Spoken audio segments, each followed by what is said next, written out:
बड़ी खबर, नसरुल्लाह का खात्मा हो चुका है, ये आईडीएफ ने, इजरायली डिफेंस फोर्स ने दावा किया है और इसका काम तमाम हो गया है। हालांकि अभी ऑफिशियल स्टेटमेंट का इंतजार है कि हिजबुल्लाह क्या कह रहा है, क्योंकि अभी तक कोई प्रतिक्रिया आई नहीं है उस तरफ से।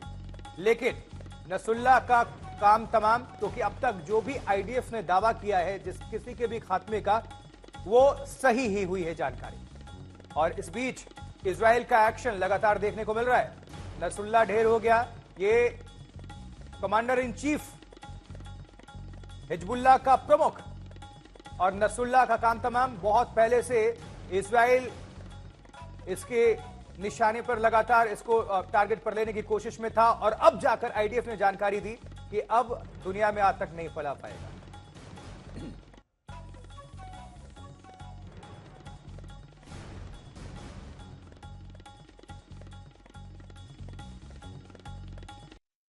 चलिए हम रुक करेंगे। गीता मोहन का हमारे साथ, हमारी संवाददाता, हमारी सहयोगी जुड़ चुकी हैं। गीता, ये जो खबर सामने आ रही है, आईडीएफ ने दावा किया है कि नसरुल्लाह का खात्मा हो गया है, इजरायली डिफेंस फोर्स की तरफ से ये दावा है।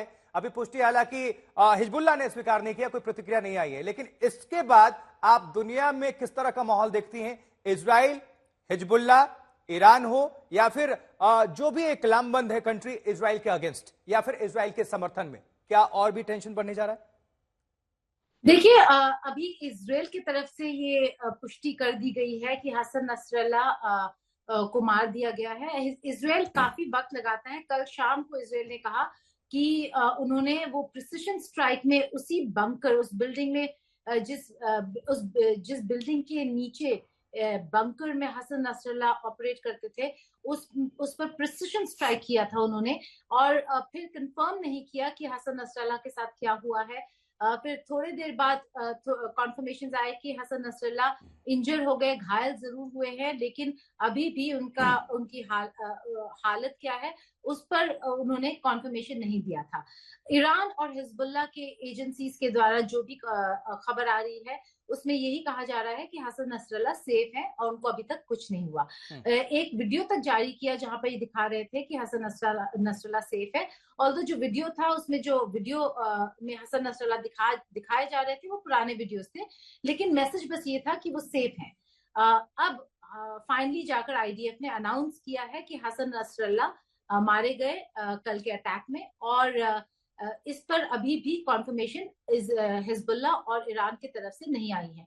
तो ये one word against the other है, लेकिन इजराइल कभी भी ऐसे कॉन्फर्मेशंस और ऐसे रिस्पॉन्सिबिलिटी और अकाउंटेबिलिटी नहीं लेता है जब तक कि उनके पास पूरी तरीके से कॉन्फर्मेशन ना हो।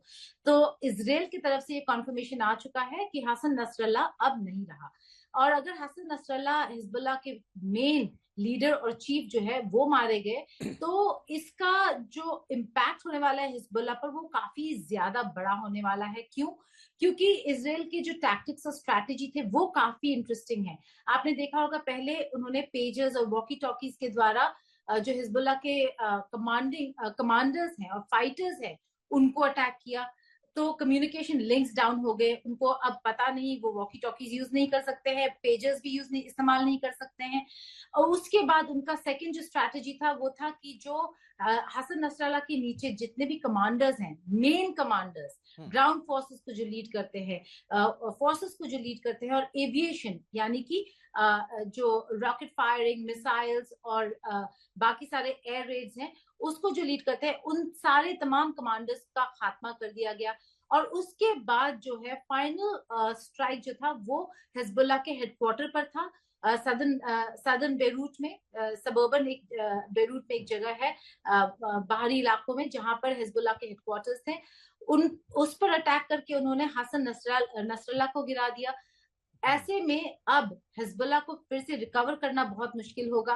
अगर आप कैपेबिलिटी और जो सबसे करीब है इजराइल के लैंड बॉर्डर्स की बात करें तो सबसे बड़ा जो थ्रेट था इजराइल के लिए वो हिजबुल्लाह ही था। ईरान काफी दूर है, तो ईरान के लिए सबसे बड़ी मदद जो थी, एलाई जो था, वो हिजबुल्लाह था। जब भी वो कोई अटैक करना चाहते थे वो खुद नहीं कर पाते, क्योंकि अगर वो कोई भी मिसाइल छोड़ते हैं इतने घंटे लग जाते हैं मिसाइल को हाँ, इसराइल तक पहुंचने में कि वो मिसाइल्स इंटरसेप्ट हो जाते हैं। इसीलिए ईरान के लिए हिजबुल्लाह काफी इंपॉर्टेंट ऑर्गेनाइजेशन था इसराइल के खिलाफ कार्रवाई करने के लिए। लेकिन अब क्योंकि ठीक है गीता। नसरुल्लाह का खात्मा हो गया है, इसलिए देखना ये होगा कि क्या हिजबुल्लाह अब अपने आप को फिर से जोड़ पाएगा, फिर से रिकवर कर पाएगा इन पूरे लॉसेस को अगर देखें। और ये लॉसेस छोटे नहीं हैं, बिल्कुल ये गीता, बहुत बहुत बहुत शुक्रिया इस बड़े पूरी खबर लॉसेस पर हैं। आपका जानकारी पहुंचाने के लिए, दर्शकों को अपडेट करने के लिए। अब हम रुक करते हैं फिर से बेरूत लेबनान का, जहां से अशरफ वानी हमारे साथ हमारे संवाददाता जुड़े हुए हैं, आप सभी को लगातार अपडेट कर रहे हैं। अशरफ, अब इजराइल ने यह जता दिया है फिर से कि दुनिया के तमाम देश चाहे भले ही वो दबाव बनाए कि समझौता करिए, जंग को रोकिए, लेकिन इजराइल इस मोड में है ही नहीं, वो मूड में है ही नहीं, क्योंकि अंजाम भी सामने है। आईडीएफ ने दावा कर दिया है कि नसरुल्लाह का उसने खात्मा कर दिया है, और साथ ही साथ जो सांकेतिक भाषा का इस्तेमाल किया गया उसमें भी बहुत संदेश छुपा हुआ था।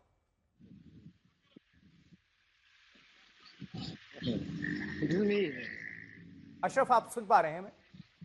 जी। आशुतोष, दरअसल काफी तनावपूर्ण स्थिति है कल शाम से पूरे लेबनान में। यहाँ पर कहीं पर भी जो है हिजबुल्लाह के समर्थकों, लड़ाकू मीडिया को तस्वीरें नहीं लेने दे रहे हैं, और वजह भी साफ है जो आपने कहा कि जिस अंदाज से इजराइल ने इस बात की पुष्टि की है कि वहाँ हसन नसरुल्लाह जो है वो मारे गए हैं, अभी तक हिजबुल्लाह की तरफ से इस पर बात नहीं होगी। अगर ये सच है और हिजबुल्लाह की तरफ से इसकी पुष्टि होती है, और होगी भी जरूर अगर इस तरह का मामला होता है, क्योंकि वो छोटा कोई लड़ाकू नहीं है हसन नसरुल्लाह कि उसके मारे जाने को हिजबुल्लाह या ईरान या फिर कोई छुपाए या लेबनान सरकार छुपाए। लेकिन अभी तक कोई चुप्पी पूरी साधी हुई है हिजबुल्लाह ने उस पर। लेकिन इतना लोगों की तरफ से कहा जा रहा है कि 3 परिवार के लोग जो हैं इजराइल के हमलों में मारे गए हैं, जिसमें एक तो उनकी बेटी ज़ैनब नसरुल्लाह है, जिसकी मौत हुई है का शुक्रवार की शाम को इजराइल के अब तक के सबसे बड़े मिसाइल स्ट्राइक में, जिसमें 2000 पाउंड का बारूद इस्तेमाल किया गया था। 6 बिल्डिंगें टूट गई। फिर आज सुबह यानी शनिवार सुबह को भी ऐसी 4 मिसाइल जो है उसी इलाके में दागे गए हैं। पूरा इलाका खाली पड़ा है और कहीं ना कहीं एक हताशा हिजबुल्लाह के बीच में भी है। पिछले अगर हम 10 दिन की बात करें, 3 प्रमुख कमांडर पहले इजराइल ने मार गिराए, उसके बाद अब हसन नसरुल्लाह। ये हिजबुल्लाह के साथ साथ ईरान के लिए भी बहुत बड़ा झटका है। उन्होंने किसी हद तक इस्माइल हानिया के असैसिनेशन को जो है उस पर चुप्पी साधी थी, वरना बदला लेने की बात कही थी ईरान से। लेकिन हसन नसरुल्लाह के मारे जाने के बाद ईरान के लिए भी ये एक बड़ा चैलेंज है कि वो किस तरह से इजराइल से निपटता है। इजराइल ने एक बार नहीं बल्कि सैकड़ों बार खासतौर से ईरान को चोट पहुंचाई है, चाहे वो न्यूक्लियर साइंटिस्ट का असैसिनेशन हो, और जो अब सबसे बड़ा प्रॉक्सी ईरान का लेबनान में था हसन नसरुल्लाह, अगर उसको भी इजराइल ने मार गिराया है तो जाहिर है कि कहीं ना कहीं ईरान को अपना वर्चस्व खाड़ी देशों में बनाने के लिए इजराइल के खिलाफ कोई कार्रवाई करनी पड़ेगी। वो मजबूरी भी है ईरान की, और लेकिन अभी ईरान के पास उस तरह के माहौल नहीं है जहां पर वो सीधे तौर पर इजराइल से जो है जंग छिड़ेगा, क्योंकि यदि ईरान इजराइल पर हमला करता है तो जाहिर है कि अमेरिका भी खामोश नहीं बैठेगा। अमेरिका भी इस जंग में कूदेगा, जो पहले ही अपने बेड़िए को, अपने सैनिकों को यहाँ लेकिन ईरान भी कहीं ना कहीं दहशत में होगा, ईरान भी कहीं ना कहीं दहशत में होगा अशरफ, क्योंकि वो देख चुका है इजराइल क्या कर सकता है। किसी की सरजमीन में घुस के बम फोड़ देता है, वो लोगों को खत्म कर देता है, वॉकी टॉकी से वो हमले कर देता है, वो पेजर अटैक कर देता है।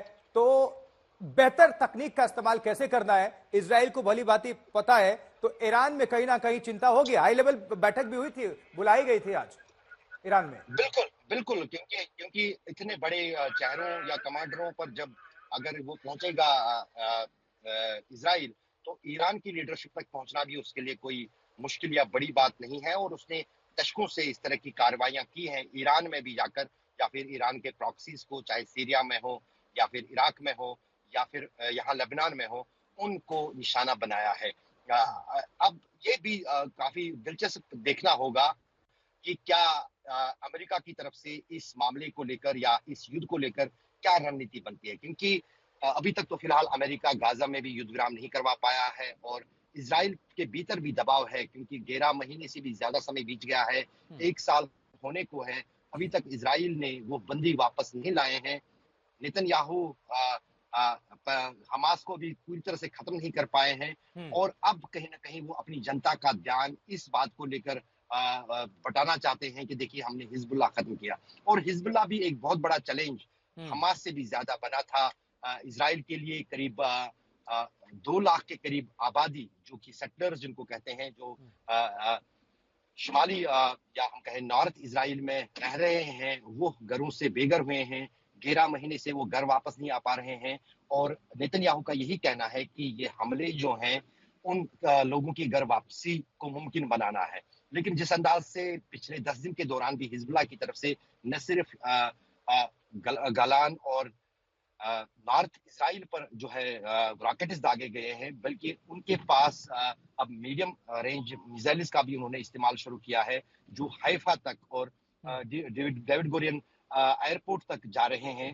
तो उस चीज को आने वाले दिनों में किस तरह से इजराइल निपटता है, वो भी उनके लिए चैलेंज होगा। उन्होंने पहले ही हाइफा में और तेल अवीव तक लोगों को कहा है कि वो जो टेम्पररी सेफ्टी शेल्टर्स हैं उनके आसपास ही रहें, कभी भी जो है हिजबुल्लाह की तरफ से जवाबी कार्रवाई हो सकती है और किसी को क्षति या नुकसान न पहुंचे, वो उनका इस्तेमाल करें। लेकिन कितनी देर तक हिजबुल्लाह जो है रेस्पॉन्ड कर पाता है इजराइल के हमलों को, वो देखना काफी दिलचस्प होगा और आने वाले कुछ घंटे काफी महत्वपूर्ण होंगे। नसरुल्लाह के साथ साथ कुछ और लोग भी मारे गए हैं, कुछ आईडीएफ की तरफ से और भी कहा गया है।